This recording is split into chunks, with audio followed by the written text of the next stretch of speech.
যোগাযোগ ব্যবস্থা সহজ করা এবং যানজট কমাতে ঢাকার সাথে চারপাশের জেলাগুলোর রেল সংযোগ বাড়ানোর উদ্যোগ নিয়েছে সরকার।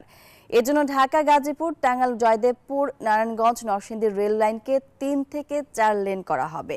রেলের মহাপরিচালক জানান, আগামী ১ বছরের মধ্যে শেষ হবে কাজ, ব্যয় ৩,৪০০ কোটি টাকা। এদিকে পদ্মা রেল সেতুকে বরিশাল, কুয়াকাটার সাথে যুক্ত করতে সম্ভাব্যতা যাচাইয়ের কাজ শেষ হয়েছে। শাহনাজ ইয়াসমিনের রিপোর্ট। কমলাপুর থেকে পদ্মা সেতু হয়ে দেশের দক্ষিণাঞ্চলের রেল যোগাযোগ বাড়াতে কাজ শুরু হয় ২০১৮ সালের অক্টোবরে। প্রথম পর্বে ৮০ কিলোমিটার কাজ শেষ হয় ভাঙা পর্যন্ত।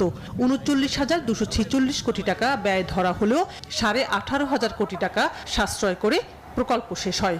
ওই প্রকল্পের আওতায় যশোর পর্যন্ত ১৭২ কিলোমিটার, খুলনা পর্যন্ত ২১০ কিলোমিটার রেল লাইনের কাজ শেষ হবে এ মাসেই। প্রকল্প পরিচালক জানান, পদ্মা রেল লাইন খুলনা এবং যশোরের সাথে যুক্ত হলে ঢাকার সাথে দূরত্ব কমবে ৩ থেকে ৪ ঘন্টা। ঢাকা থেকে খুলনার মধ্যে প্রায় ২১০ কিলোমিটার দূরত্ব হ্রাস পেয়ে যাবে। ঢাকা থেকে যশোরের মধ্যে প্রায় ১৯০ কিলোমিটার। এতে করে স্বল্প সময়ে খুলনা এবং যশোরের মধ্যে ঢাকার সাথে একটা যোগাযোগ স্থাপিত হবে। নভেম্বরের এ মাসের শেষের দিকে ঢাকা থেকে নতুন লাইন, যেটা খুলনা এবং যশোরে, এটা উদ্বোধন হয়ে গেলে খুলনা এবং যশোরের মানুষ খুব স্বল্প সময়ে অন্তত ৩-৩.৫ ঘন্টা বা ৪ ঘন্টা মধ্যে আসতে পারবে। রেল নেটওয়ার্কের আওতা বাড়াতে পদ্মা রেল লাইনকে বরিশাল এবং কুয়াকাটা পর্যন্ত যুক্ত করতে চায় সরকার। সম্ভাব্য ব্যয় ধরা হয়েছে ৫৫,০০০ কোটি টাকা। ভাঙ্গা থেকে বরিশাল হয়ে কুয়াকাটা পর্যন্ত প্রায় ২২৪ কিলোমিটার রেলপথ নির্মাণের জন্য এটা ফিজিবিলিটি স্টাডি হয়ে গেছে।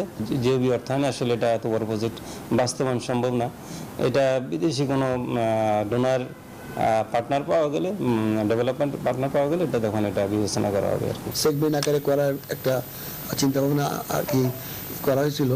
আগামীতে যদি সেরকম ফিজিবিলিটি স্টাডিতে যদি সাপোর্ট করে, তাহলে হয়তো এটা পাট করে আগানো যায়। ঠিক আছে, ঢাকা থেকে বরিশাল ইনক্লুড করা হলে পরবর্তীতে ওটা সামনের দিকে আরো এগিয়ে নিয়ে যেতে পারে।